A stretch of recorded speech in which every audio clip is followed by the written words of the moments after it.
আসসালামু আলাইকুম। এই লো ফাস্ট ফুড যা করছে এই ফাস্ট ফুডের সব জীবন নষ্ট করছে।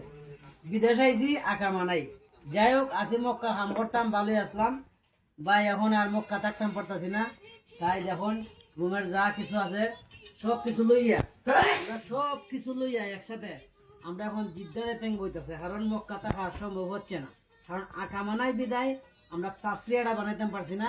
আর আমরা সবাই অতি দুঃখের সহিতে বুক ভরা কষ্ট লইয়া মক্কা ছাইরা জিদ্দা যাইতেছি। এও জিদ্দা দেখিয়া কি করবো না করবো তাও আমরা জানি না।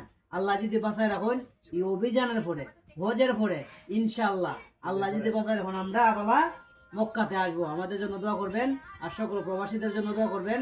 আর যারা বিদেশ আইতেন বুঝে শুনে আইয়েন, এখন পরিস্থিতি বালা না, যে ওই যে তা হয় না খারে কোম্পানি সোম্পানি সব বুয়া আইয়া বিপদ করবায়, আমরা সব সময় হইয়া দিই। ভালো থাকবা, সুস্থ থাকবা। আসসালামু আলাইকুম।